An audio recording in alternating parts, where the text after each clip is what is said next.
Yeah, so actually Phil and I share an office for private practice. The only thing I do at the Regional Children's Center is the OZED Institute has some facilities there. So there's a conference room, we do presentations and that type of thing. I just do the administration, people like Phil do the research. And I see children and adults, so about half and half. Anyways, this is a topic that a lot of people are interested in this year. I mean, we've been interested in self-regulation forever. I was particularly interested in it that I was the guy that got the ruler broken over my hand. This is the 1950s for, you know, jumping out of my seat and answering questions when I wasn't supposed to answer. So we know that it comes in many different forms, and sometimes you can turn out all right. Anyways, I'm going to talk more about the brain stuff, and I hope I make sense. There are two different systems in the brain. So there's systems, meaning they're involving lots of brain regions that are involved in self-regulation. This isn't necessarily all that well defined in the literature yet, but believe me, it's there. There's these two systems develop at different rates. There are different levels in the brain. They're interconnected, but they develop at different rates. And they're really sensitive to environmental influences. Environmental influences, a big one is how we parent.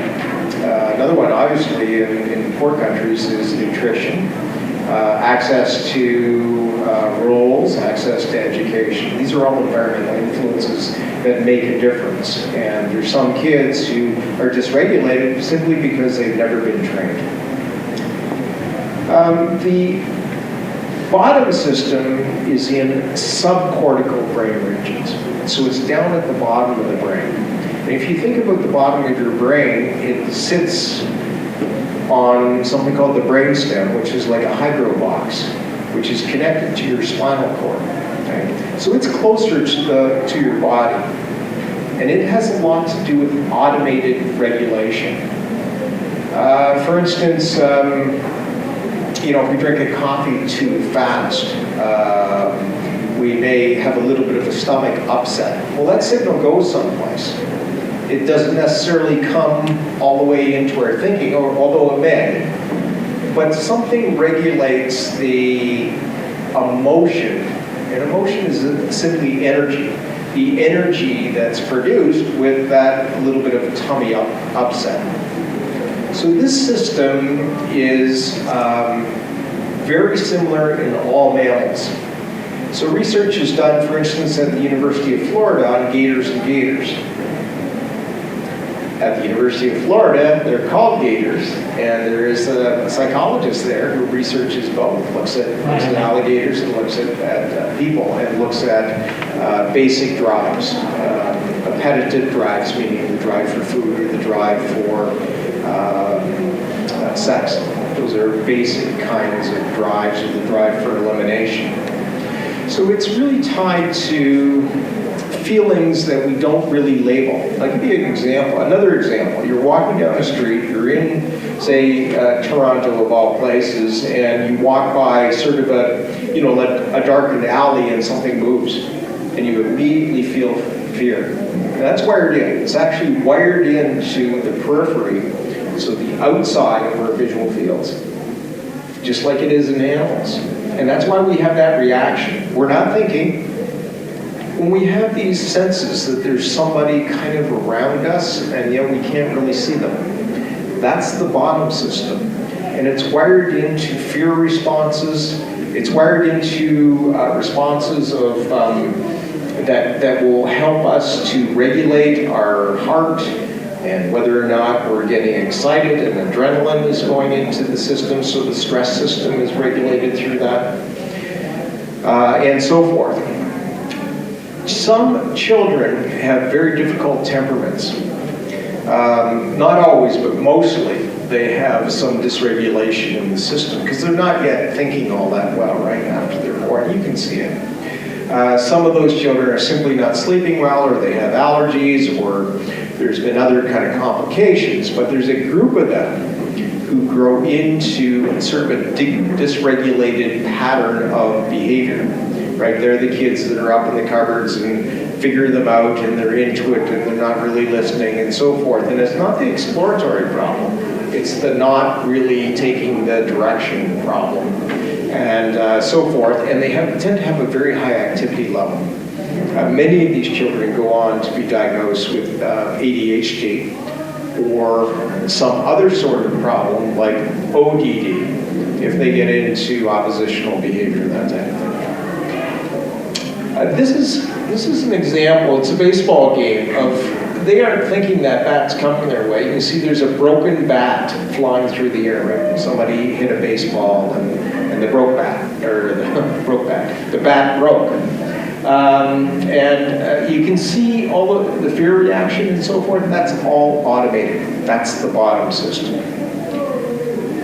So this system is housed in something called, the limbic system, limbic lobe. You can see there's many, this is simply schematic, but you can see there's many, many different structures that are involved. And all of this is interconnected. So that's the part of the brain that is just like mammals.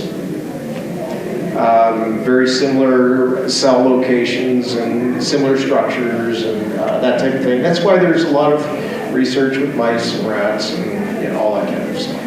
That's one of the reasons. Okay. The other system is a top-down system. So you actually read about it. Well, you won't read about it. Well, you hear about it. Yeah, you'll hear about it now. That's what it's usually called, a top-down system. And this system is a learned system. We're now getting into the thinking part of the brain. So it's going to develop over time. It's going to be really sensitive to what we teach and what we don't teach. You will hear a term called executive functions. So the top-down system contains many of these executive functions. So you can kind of equate the two. And you'll now hear about children who have problems with executive functions, and they may not be driven. They may not be hyperactive.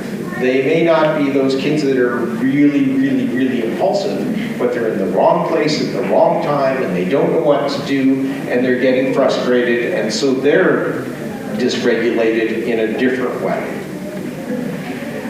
This system is not fully developed until 25 years of age. So the thing is that if you look at insurance for boys, usually it's after 25 that they're reducing it. And the reason is not because they know this, it's because they know the stats. And that boys in particular are at high risk until about that time, and for most of them, then they get a lot more control. There is a Canadian in the news tonight who is not yet 25, who is doing very bad things. His first name is Justin. The latest is he's facing charges in Toronto for assault, or alleged assault. Well, he's facing charges for assault. I'm sure there's more to it, but the idea is that his top-down controls are not as well developed as they should be.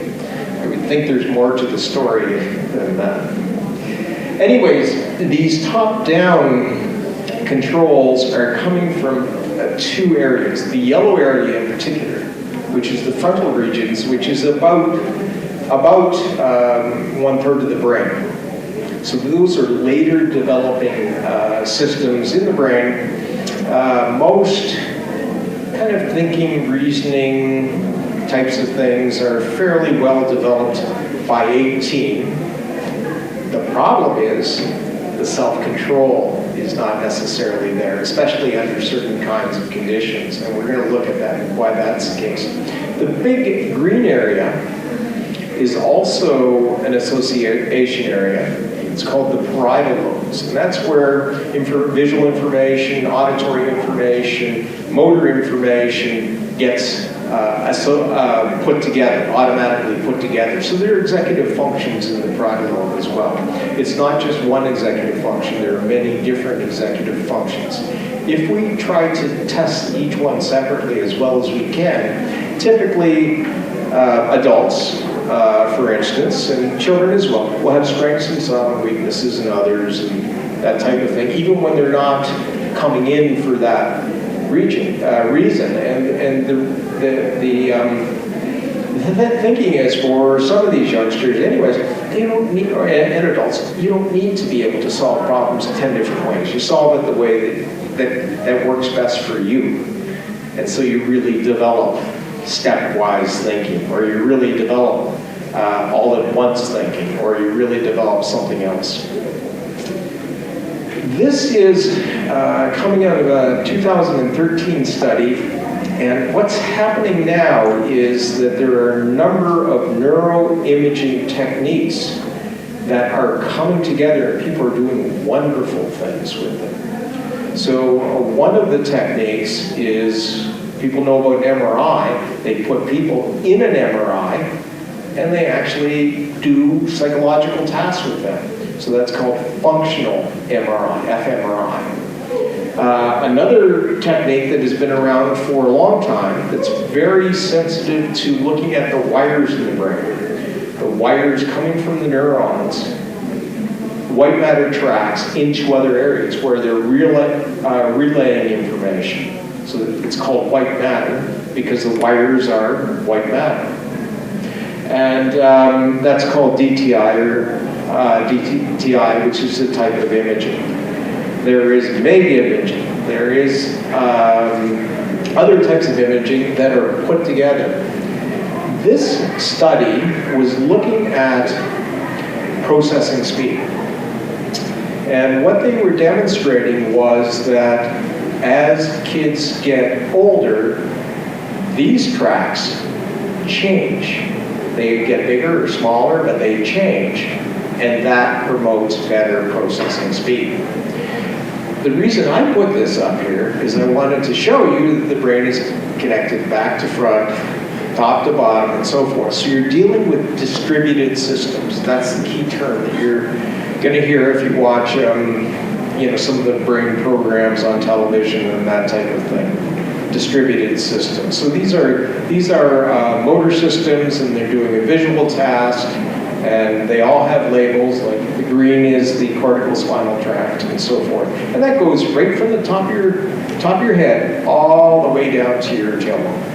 And then out to your arms and out to your legs, and that's how you get motor control. Remember, I said there's two systems. There's a bottom-down system at the bottom of the brain. So here it's called striatal.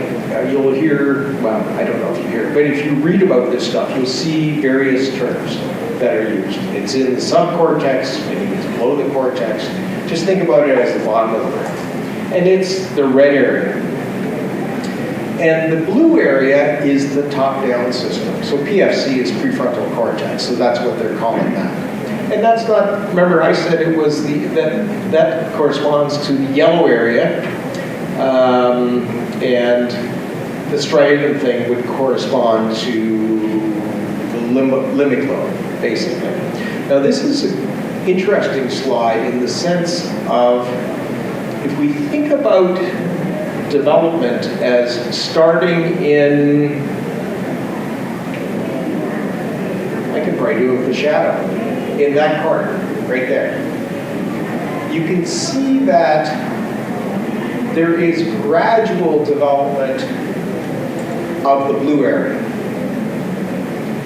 That's that. That's the top-down control. If you look at the red area here, I feel like make it bright, make it there. Okay, anyways.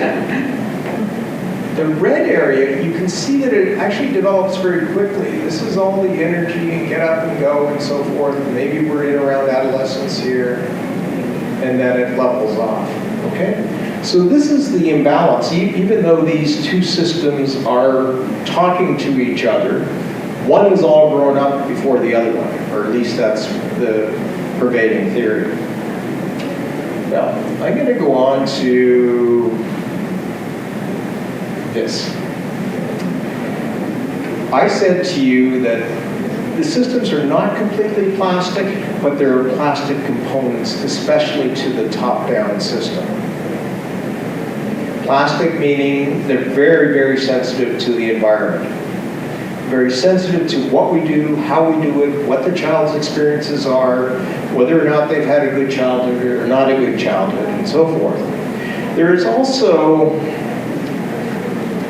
many children, anywhere from 10 to 20%, that are not, who don't have the full complement of abilities. There's all kinds of different labels for this, but they have learning disorders, intellectual disability, and they're on an autism spectrum, and those other kinds of things. So you're looking at least 10% of the population, at least 1 in 10, and probably more than that. So that they would, many of these children would have elements of the top-down system that are not working very well. And they may actually have a bottom-up system that doesn't work very well either. So then we see somebody that doesn't have controls, and that's a problem. But the idea here is that if we get children who are vulnerable for whatever reason, and we put them in an environment that is, it's highly disorganized, people aren't giving kids what they need, they're not being fed at the right time or at all, what you will have is an extremely poor outcome. Bad environment, vulnerable kid, poor outcome. If we have that same vulnerable kid in a much better situation, we can't make them have a tremendous outcome, but things can be a lot better for them. There are always limitations for everybody, whether it's height or eye color or intellectual powers. There's always some limitation, or age. There's always some limitation. So for kids who are very vulnerable, maybe we can get them to here or maybe up here, but we're never going to get them up there. But if we have kids who are very, very capable, vulnerable types of kids, resilient kids, which I think was a topic last year, they actually can do well even in fairly bad environments, but they're not going to do as well as they should. That's the idea. So we never give up. We know that we're having a big influence. I know I was walking by a school today. I finished my work, so I went out for a little walk down the street, and they were just coming out of school. I live in the downtown area in Windsor, and I saw the parents, parents walking their kids home somewhere, and so forth. And I guess we don't have grandkids yet. Our kids are grown up, so we're kind of waiting. But anyways, I was kind of wondering what the parents were saying to the kids. Is it something that is going to help them out? And there's a little girl who was saying, I got a 100% on the test. I could just hear her, and that's perfect. And the dad was just sort of walking. Maybe he came off night shift. He didn't even respond. Now that's not such a bad thing. I mean, kids actually have a lot of grit. But optimally, we would have said, "Hey, that's terrific." Anyways, how am I doing time-wise? It's too slow. Okay. Before we start this, we're going to look at a video now of something called the marshmallow task. The marshmallow task was designed by a psychologist by the name of Walter Mischel, and he was at Stanford University. And basically the setup was to look at whether or not young children could delay gratification. So the big reward was eating the marshmallow, and they wanted to see how long they could go without grabbing the marshmallow. Now, Mischel had kids in about the same age as some of the participant kids. So what he did was, I think his kid said to him, you should see what this one's doing, you should see what this one's doing, and so forth. Those children, when they grew up, so he followed up. when they grew up, those who could delay gratification, meaning didn't wrap the marshmallow right away, tended to have higher entrance scores, SAT scores, higher educational achievement, better jobs, higher incomes, more stable families. And those who didn't ran into more difficulties. So it was simply looked at, well, there's two things that are important there. One is that little kids have problems delaying gratification more than older kids because these systems are developing. In order to delay gratification, you've got to put a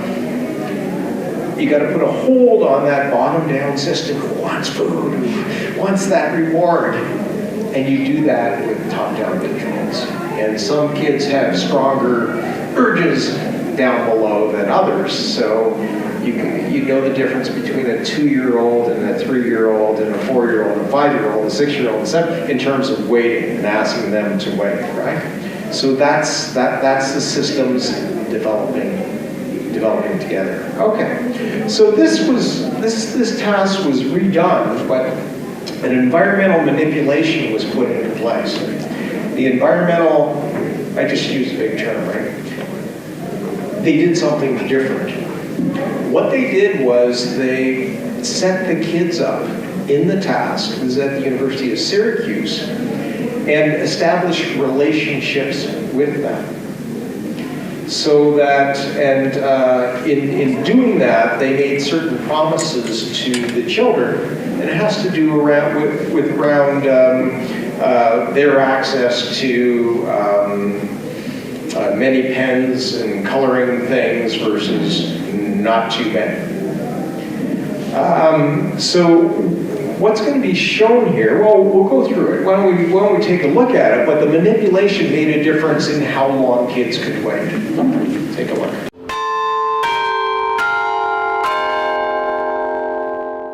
If I eat 100 marshmallows, I'll be filled.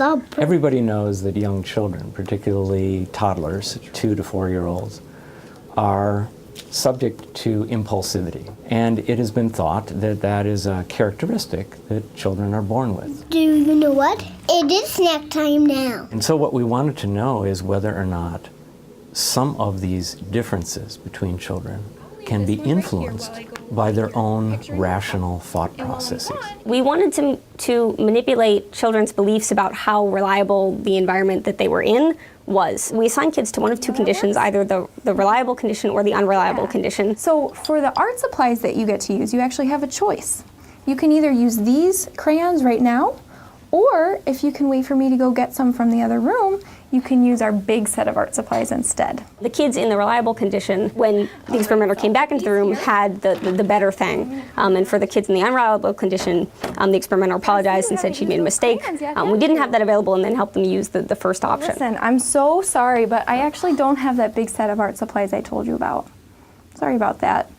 But you can still use these ones to make your project. A classic example of a task in which children show impulsivity is what's called the marshmallow task. For your snack, you have a choice. Look what I've got. Marshmallow. Yeah, so wait just a second, let me explain.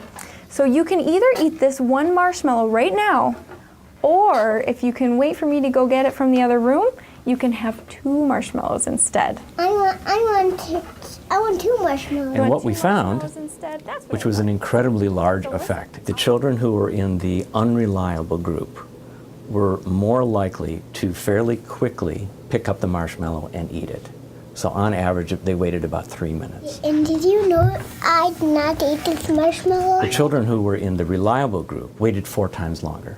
So they waited about 12 minutes, which is an incredibly long time for young children to wait before they get a reward. The difference is maybe due to a difference in expectations about what's likely to happen in the world. That's what this experiment was designed to address. Any 3-year-old, self-control is not necessarily at the top of their skill base, but in general, when she sets her mind that she's going to do something, she's going to do it. In the marshmallow task, I was like, what you want to do is you want to get the most amount of marshmallow possible, but there may be other considerations. Given that I have this one marshmallow now that's guaranteed, what are the chances that if I wait, there's going to be a second marshmallow later? If it was a teacher he had all the time, that if they would have that trust bond a little bit longer, that he'd probably wait longer. One of the lines of work that evolved as a result of the marshmallow task was to look at the outcomes of children's behavior later in life. But something that's been missing from the equation is this rational process by which children are accessing information in their environment and making decisions about whether they should behave in the short term or behave in the long term. So if they're in an environment in which long-term gain is very rare, well, then it makes perfect sense for them to behave impulsively, because that's going to maximize their reward. How's it taste? Okay, so we're going to go into adolescence now. Adolescents are a special case. As I said with adolescents, we can test them on all kinds of problem-solving tasks and reasoning tasks and so forth. They actually can do as well as adults. You would never know it. Who's got an adolescent? Oh, there you go. So, and then something goes wrong and they don't know why they did it. Yeah. So anyways, you would you know that they actually can solve problems well and think well? And yeah, you would. Do they use those skills? Not all the time. Okay. So, anyways, in this slide, we've cut the brain in half. So now we're looking at the in-between the top-down system and the bottom-up system.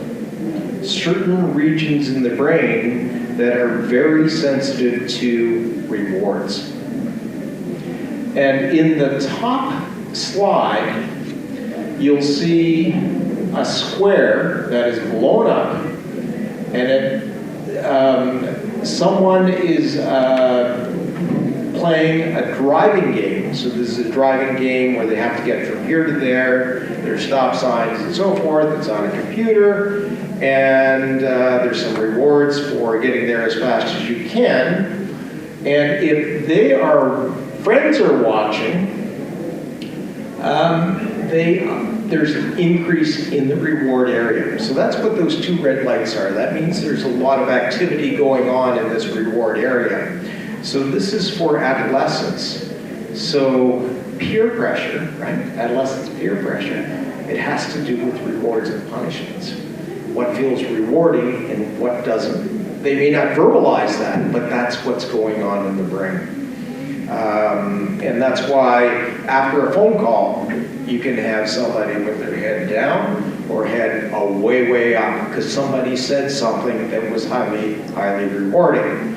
You can talk to, I have adults, but you could talk to both of them when they're adolescents and say, well, it really doesn't matter, especially for the girl, that, you can get other friends.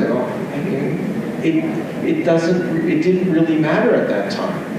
Because at that time, it was how she was feeling. Was she feeling kind of punished or kind of rewarded by whatever happened in the interaction? So when they are alone, you don't see this area lighting up, this reward area, when they're doing this task. So the idea is when friends are around and they're doing this risky kind of driving task, it adds some pressure to their decision making because they're feeling kind of excited. We'll have to find out if Justin had a lot of people watching him when he's doing what he's doing. Yeah, I bet they were. And I bet he was, yeah, okay, so what do I do this one?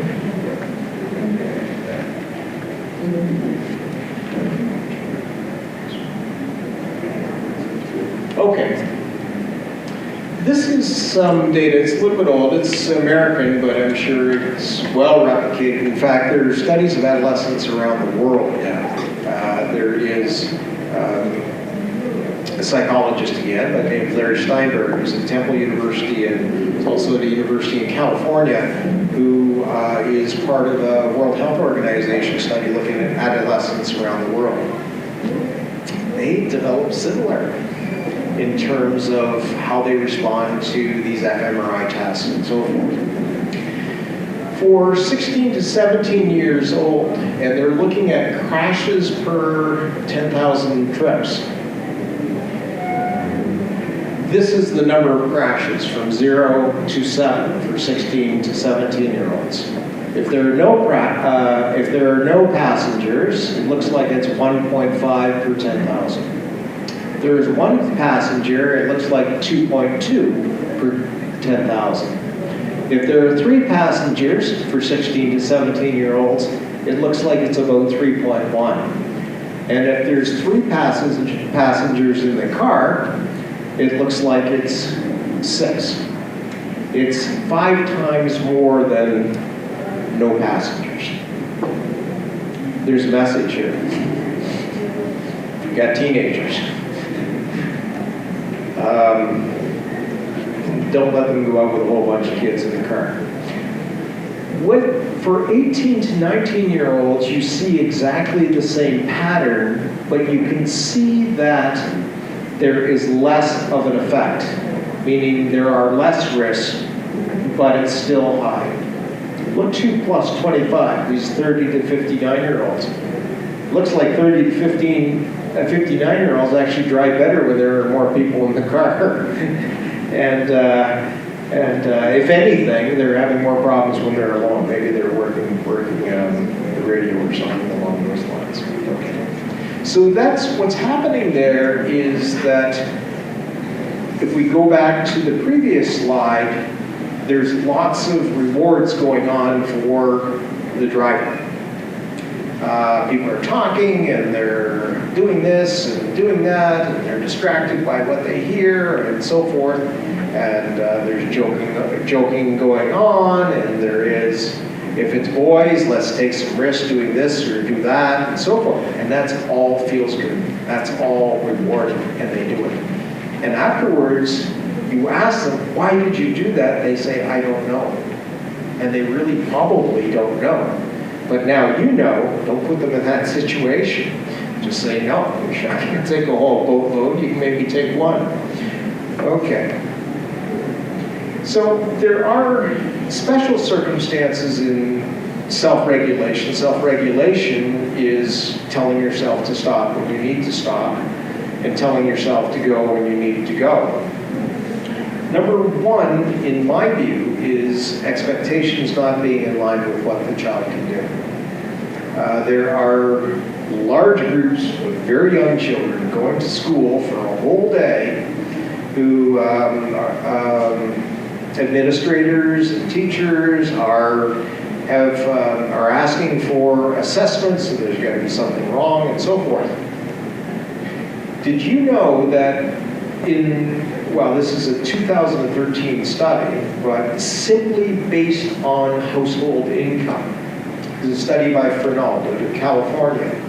Median income or average income was $30,000 for one family and $59,000 for another family. This is in California.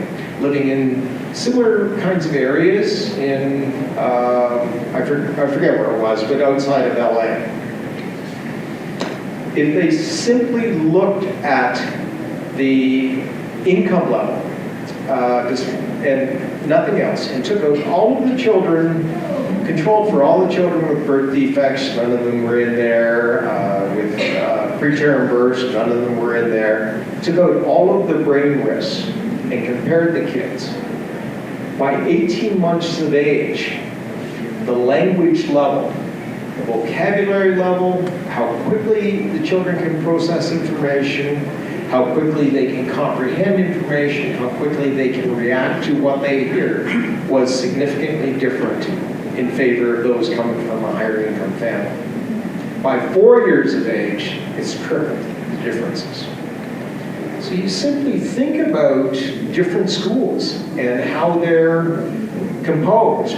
And even if we equate for parenting and equate for everything else, those kids coming from poorer households, not all kids, but on average, are going to have a lower language level. Now, part of it is there's more single-parent families, and so the single parent is out working in multiple jobs and not at home, and we don't get the bedtime stories and all of this other enrichment kinds of things that may go on in households with more money. Not necessarily so, but that could be part of it.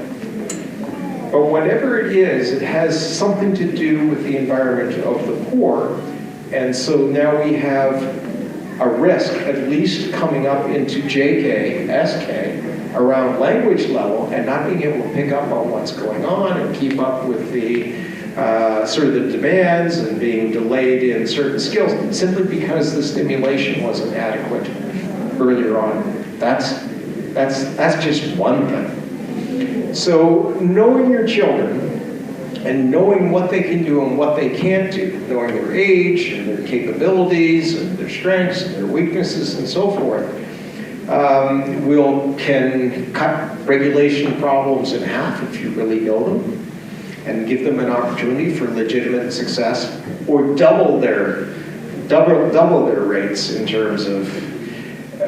It's not uncommon to have children and youth in intensive day therapy situations in, say, Regional Children's Center or Maryville or some other place where their behavior there is markedly different than as soon as they leave that place and go home. And the contingencies are different, meaning there are triggers and so forth, and of course people will say that you don't have the staff, and that's true, and so forth. So I guess the idea here, though, is in one setting, their needs are being highly met, and in another setting, they can't be met in that way, and you see all kinds of self-regulation problems. ADHD is redefined in DSM-5. DSM-5 is the Diagnostic Statistical Manual used by psychiatrists and psychologists. So now it includes adults. Guess what? Then if you really got it, it doesn't go away. So if you've got the real thing, we know there's a combined type, a hyperactive impulsive subtype, and also an inattentive subtype, so that hasn't changed. And these diagnoses will continue to change over time, but there is a core population in there where the bottom-up system is not working well. They're driven like engines. And the top-down system either has never been developed or there's all kinds of problems there as well.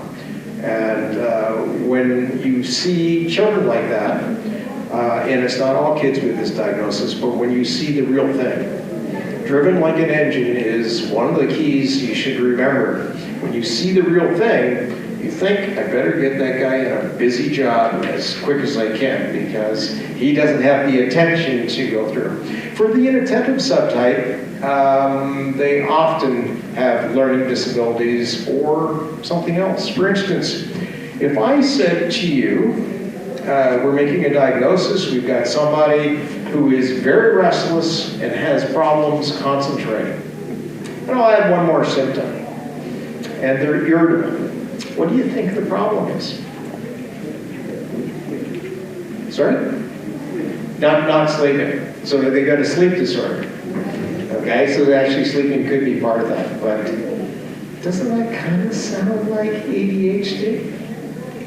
That's enough in symptomatology to warrant a diagnosis of general anxiety disorder. And you're right, poor sleep is part of it. Okay, so intellectual disability, that's the new term. So intellectual disability are for children who have very low adaptives and low intelligence. ASD is autism spectrum disorders. EF is executive functioning disorders. All of those kids are going to have self-regulation problems. That's part of the diagnosis. That's part of what's going on, is they can't regulate themselves in certain situations. There are kids who are traumatized early in life. I don't know if any of you have worked with any of them, but they've been in families where they've been abused and maybe removed and put back and removed, put back, and then go into foster care and so forth. A lot has been said about attachment, and that's part of the problem. But the other part of the problem for those kids is the systems don't set up properly. So these kids remain overreactive to stressors. And it's something that people think that they can treat. We can always make improvements, but we have to look for good top-down controls, and then we have to have optimum environments, and then hope that there's enough attachment. So this general category are called trauma or stressor-related disorders, and in fact, in the new DSM-5, you've heard of PTSD, post-traumatic stress disorder, now has there's a formal way of diagnosing it in children, because those children who have been exposed to this life-threatening trauma are much like older people, adolescents and adults, with this PTSD. And the last one I would mention is anxiety disorders, so that there are groups of children still who people are thinking are ADHD that are probably more anxious than anything else, and they actually require a different type of understanding and a different type of treatment. And if they have kind of a panic disorder, they're going to look very, very dysregulated. So, I'm going to show you just one more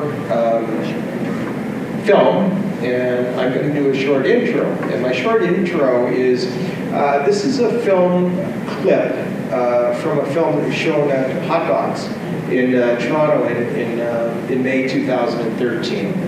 And it highlights Dr. Richard Erickson, who is at the University of Wisconsin-Madison, who actually his main claim to fame had been functional imaging.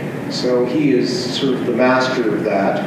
And one of the things he did is showed with the 5-factor theory of personality how it's related to different types of brain functioning and brain patterns. Another thing he's done is he studied the monks. He had monks living there from Tibet and so forth, and looked at their brains and their ability to actually shut them down. They put them in the MRIs, they did all kinds of things with them, and they can slow their brain right down so there's no activity. So he started thinking about this is actually before, now everybody's on this bandwagon, about the potential of mindfulness training for helping those with bottom-up problems, meaning impulse disorders for one reason or the other. And yeah, you'll see a little bit of this here, and then Dr. Phil's going to take over.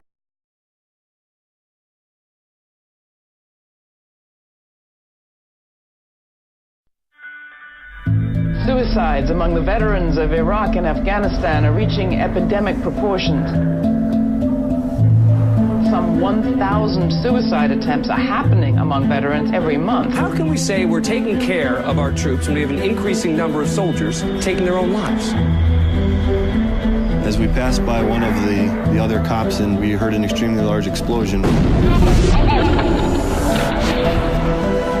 gonna go with a bacon and cheddar cheeseburger. When you're in the military, you're asked to do things that in everyday life are considered wrong. We have elevators, right? So I know that you didn't have a good time in one of them. You and I will take the stairs to the second floor. And then we'll take the elevator one time. Listen, take a deep breath. It's okay. The brain is the organ that's built to change in response to experience. We can shape our brains in ways which are more beneficial, increase happiness and well-being, and also promote pro-social behavior. I don't know how many times I've made somebody soil themselves. Afterwards, I'm bragging about it and laughing about it, I am joined by Dr. Richard Davidson, Vilas Professor of Psychology and Psychiatry, and was named one of the 100 most influential people in the world by Time magazine. The brain really is an organ that is transformable. There were times where I thought Alex was ignoring me or not paying attention to me, and I'd reach out and grab hold of her arms. And you look at how traumatic the experience a little kid would have before 20 months old to have 4 different or 5 different placements with different families. This is the most complicated organ in the universe. We've only taken the first very, very small baby step. Do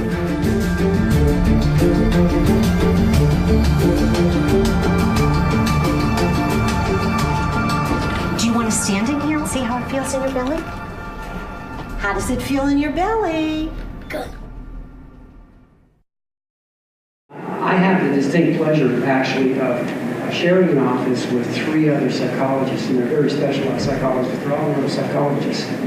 And so if you know about neuropsychologists, you know they're really into assessment and evaluation and understanding the profile and patterns of what they're seeing in the data and what it means in terms of brain function, as Dr. Strang said. So when I set up my office, one of my colleagues came in and said, really nice, you've got some nice chairs, and Aaron, where's your testing table?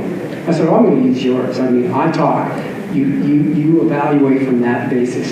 But it is about the approach. And part of what we're trying to describe here tonight is some things, we're trying to make connections.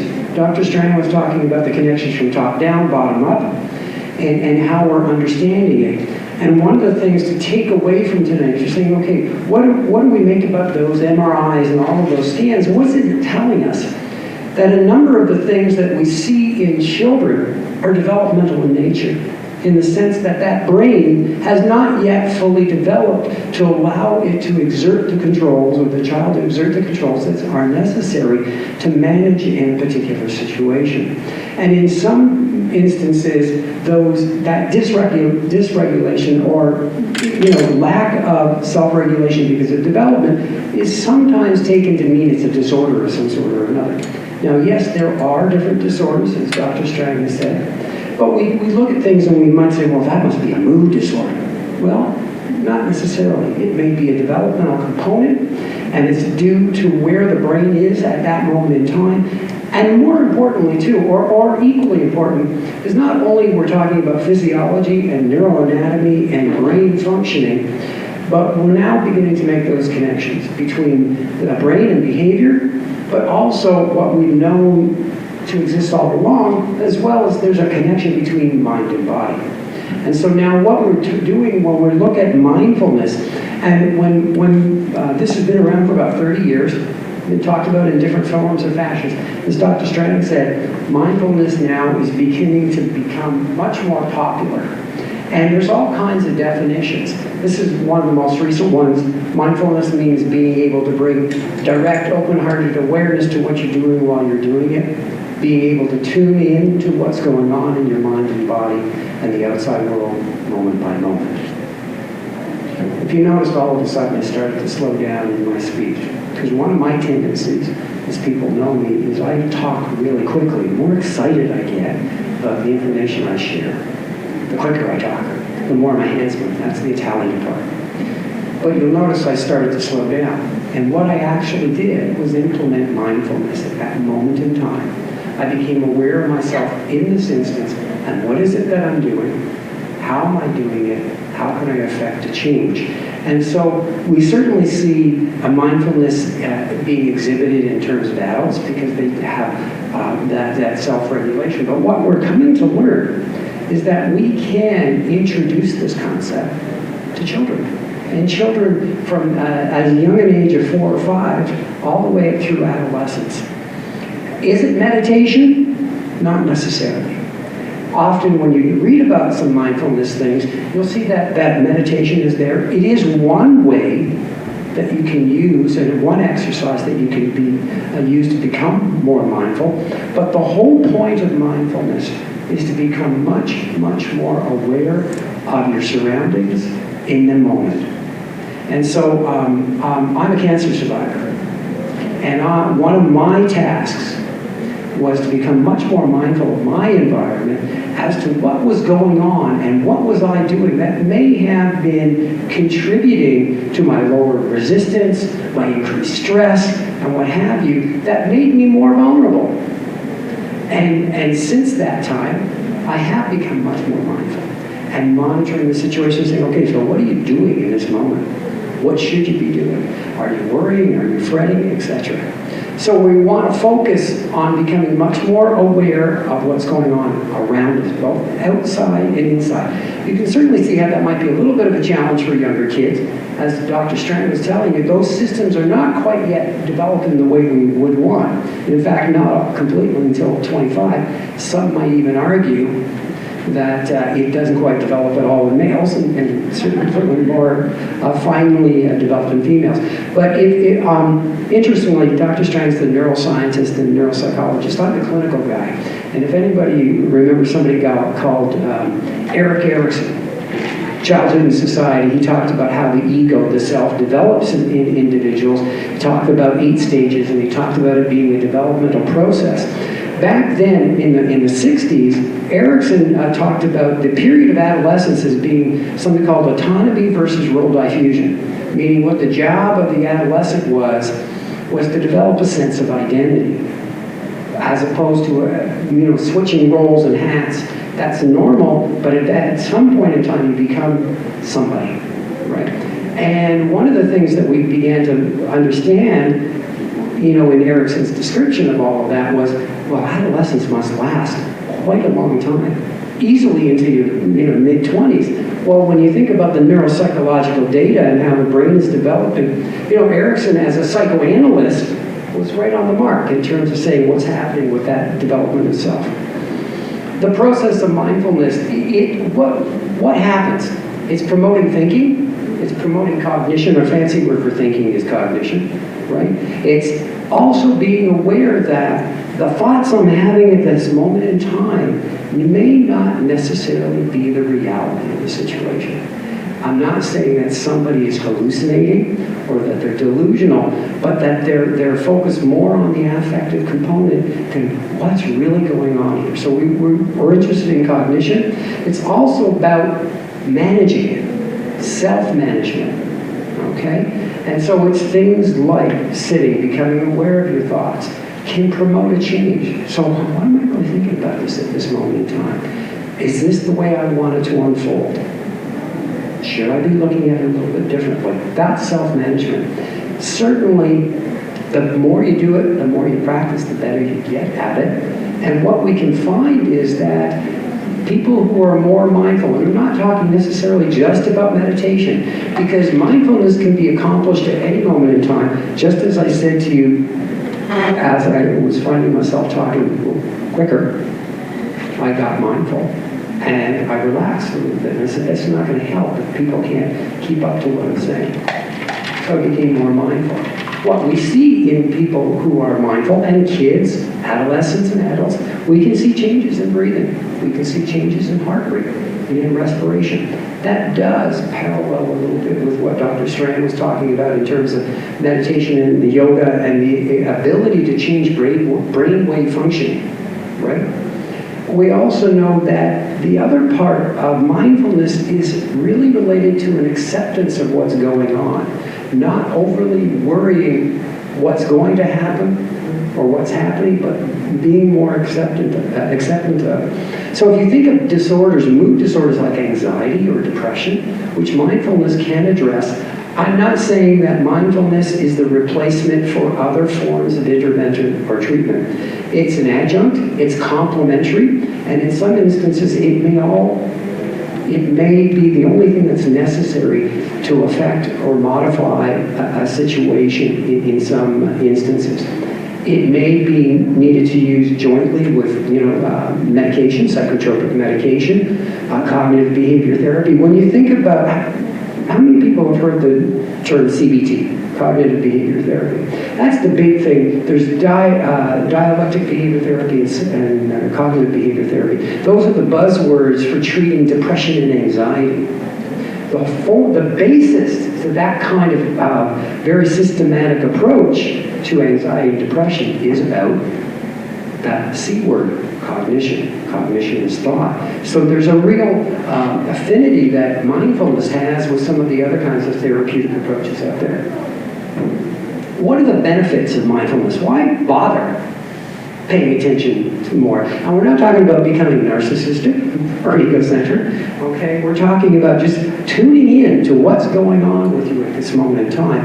What we find if we're not really mindful, something happens in our environment or in our mind, and we react. And there's nothing in between. That's the regulatory component that Dr. Strang was talking about. So what we want to do in mindfulness becomes that regulation piece. So yes, there's a stimulus, whether it's internal or external, right? Could be a thought, could be an action of another, could be a stimulus like a bang, a clap, a loud noise, what have you. We introduce the mindfulness as a way to measure and modify how you're going to respond in that situation. So with children who have dysregulation or mood problems, what we're trying to do is build in that middle piece to assist with that. Again, it can be used for all kinds of different things. We certainly see it in terms of stress and chronic pain. That would be more in adults, although stress, certainly when we think of kids and adolescents as being impacted by stress.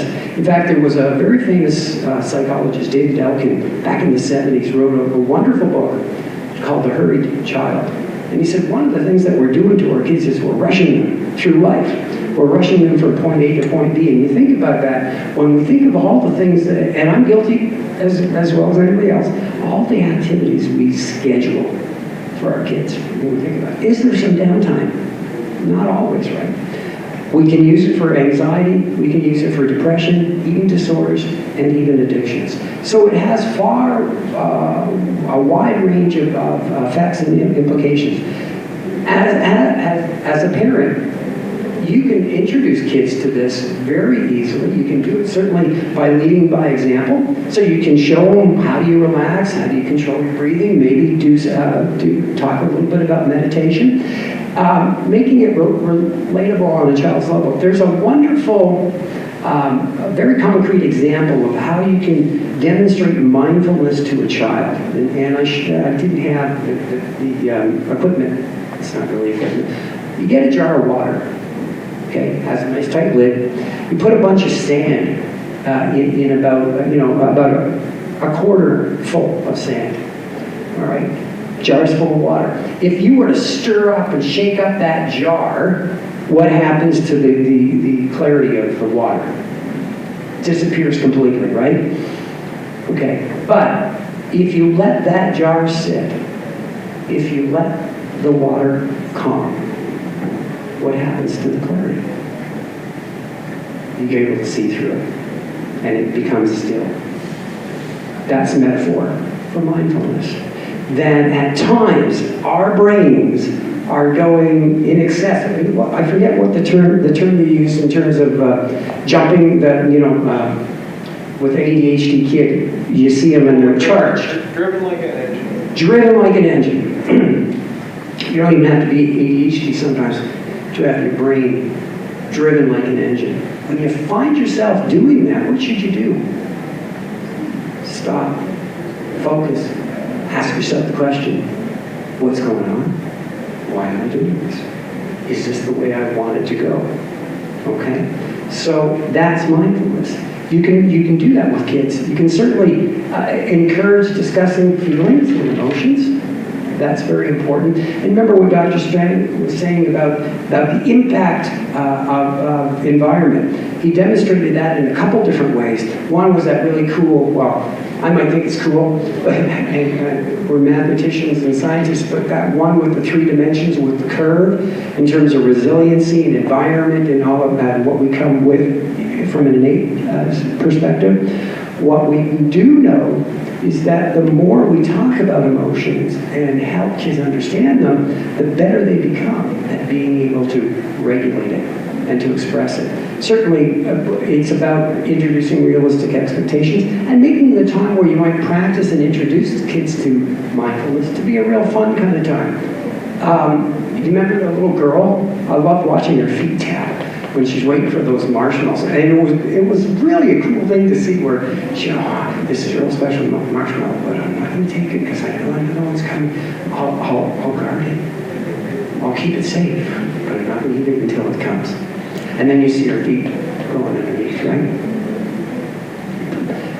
If you're going to do some of this with the younger kids especially, a timer is very important because they don't have the same concepts of time as we do. And in fact, sometimes we'll be engaged in something, and all of a sudden, before we know it, we go, holy smokes, I've already gone 5 minutes over the time. Do you mind if I go on a couple more minutes? Okay. But the point being is kids need some visuals. And there's all kinds of cool timers that you can get, ones that quack like a duck, or like a cow, whatever you want. Help, guide them through it. And the basic part is let it happen with them. Right? Again, this comes from a picture, mindfulness meditation with young children in British Columbia in their school board, one of their school boards in Surrey, I think. And Surrey's really ahead of the ball with a lot of things with kids. They actually practice mindfulness meditation in the classroom. They've seen a number of positive changes.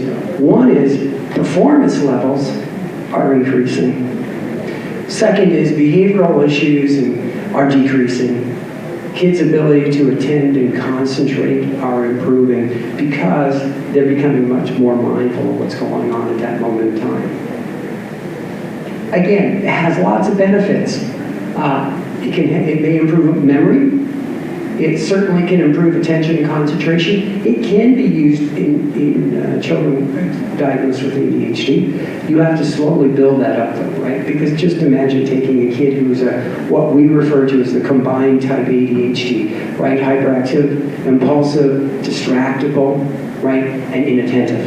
And say, I want you to sit quietly, and I want you to focus on yourself for a little while. Right? In fact, one of the old techniques that we had back in the day when we were in school was, you remember study carols? And study carols were used for those kids who couldn't concentrate and who were noisy and distracted in class. Do you remember that? Okay. And they said, this is it. We're going to put them in study carols, and we're going to isolate them. We're going to reduce all the stimulation. What happened when the kids went behind the study carols? They created their own stimulation. You'd hear the pencils drumming. You might see a paper airplane fly over the carol, right? So it said, we've got to look at a different way about assisting kids with ADHD and concentration problems. It certainly promotes self-control and self-management. Just think about, especially, the one slide that, many of the slides Dr. Strang showed you, but the one that really strikes an emotional chord for me, is the one about the automobile crashes and age. And I'll tell you why. I happen to live across the street from a large high school. You can imagine what dismissal time is like from that high school. I think it's 2:45. Right, a lot of the kids get picked up, but a lot of kids drive out of there. And unfortunately, that particular high school, several years ago, a carload of kids got into the car, booked it out of the parking lot, and booked it onto EC Road, and then hit immediately. And 2 of the kids were killed. It talks about then, needing to focus, and in fact, there's where mindfulness would be really important, right? To work and say, okay, everybody take a minute, take a second, think about it. It's the end of the day. I know you want to race out of here, but, right, you've got places to go, people to see. But that slide really does, every time I see it, really strikes a chord for me. The more self-aware kids become, the greater the capacity for them to understand what's going on. And the extra payoff is not only will they understand what's going on with them, they will begin to get a little more insightful about what's going on with their peers and other people in their environment. There are a lot of neat resources available. There's all kinds of books for children. This was just a very quick sample that I picked up. I like the one about the Piggly Wiggly or the personal piggy meditation. It talks about mindfulness. A handful of quiet is a newer kind of meditation where you just use a stone. These things have been around for a long time. How many people know about worry beads? right?